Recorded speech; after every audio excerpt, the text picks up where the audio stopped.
Okay, this video is about how love acts. Now there's one thing, love is active, and how love acts is a different idea. Active means that love does things, it doesn't sit around, it doesn't hide in an ivory tower. But when love acts, it means kind of like reacts, but we don't always need some kind of a stimulus. We don't always need something to jump on us to tell us to act.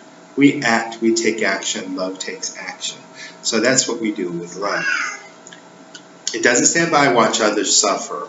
You know, when love sees something that's out of alignment with love, when it feels compassion and it says, wow, I really have compassion for this situation, for this person, for this thing, then love acts. It isn't passive.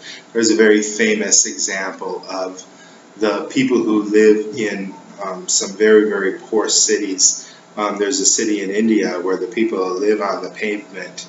They're born, they live, and they die. Their whole life is on the pavement in the big city, and they're begging all their lives, and they're poor all their lives, and they're sickly because they don't have proper nutrition or proper shelter. People walk over them, the businessmen in their suits with their briefcases, not only in the big cities in India, but the big cities in America.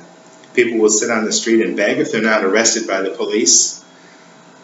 And people just ignore them and walk over them. Well, love acts. Now, that doesn't mean that we always give everything that we have so that we disable ourselves, so that we destroy our own lives. But it does mean that we are not ignoring the needs of others. So love acts. Love takes action. Love is, when it sees something, it does something about it.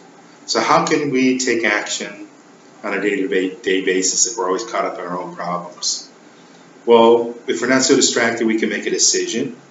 It's a decision to be an active part in our environment, show compassion to others, even strangers, even in uncomfortable circumstances. I mean, if you've ever been around a person who's chronically homeless, their clothes smell, their body smells, they haven't shaved, or they're not taking care of themselves. So there can be a lot of interesting things that are a challenge about just their physicality as well as their behavior. Could be very dysfunctional. They could be having a lot of problems dealing with the world.